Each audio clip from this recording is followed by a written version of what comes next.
காங்கிரஸை எதிர்த்து பல விஷயங்கள் அவர் பேசினார். ஏன்னா அவர் வந்து மக்களுக்காக இருக்கணும், மனிதாபிமானத்துக்காக இருக்கணும்னு நினைச்சவர். காங்கிரஸ் ஒரு சில விஷயங்களை சொல்லி இன்னொரு வேற மாதிரி சொன்னா எழுதுவார், சண்டை போடுவார். என்ன ஆச்சுன்னா ட்ரெயின்ல போயிட்டு இருக்காரு, நடராத்திரி 12:30 1 மணி கூட ஜவுன்பூர்ங்கிற ஒரு ரயில்வே ஸ்டேஷன்ல உத்தரப்பிரதேசம் பாக்குறாங்க.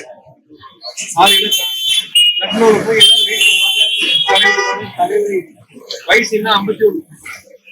இந்த துக்க நடந்த தினம் அந்த இன்று, அதாவது பிப்ரவரி 11. எப்ப நடந்தது?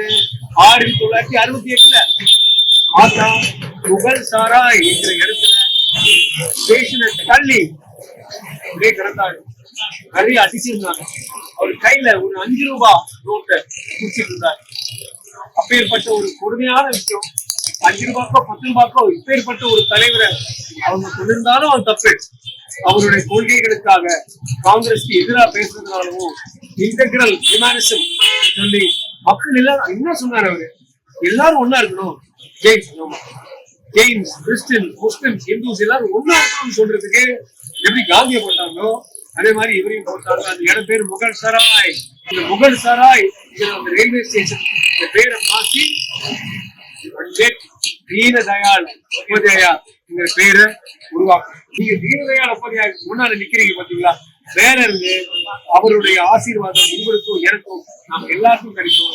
எல்லாரும் ஒரு மனதிலே நிறுத்தி வழங்கிட்டு போவோம். நன்றி, ஜெய் ஹிந்த்.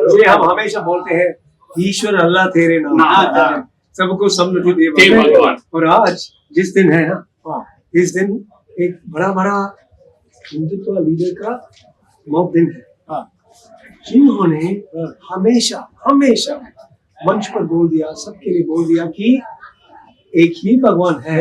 इसका नाम है इंटीग्रल ह्यूमनिज्म और उनका नाम है दीन दयाल उपाध्याय। एक्चुअली लिख दिया हिंदू मुसलमान बोलते हैं ना, हिंदू मुसलमान क्रिश्चियन जैन सब एक ही है, सिर्फ इंसानियत है बहुत मुख्य है। इसलिए इनका नाम दीनदयाल उपाध्याय।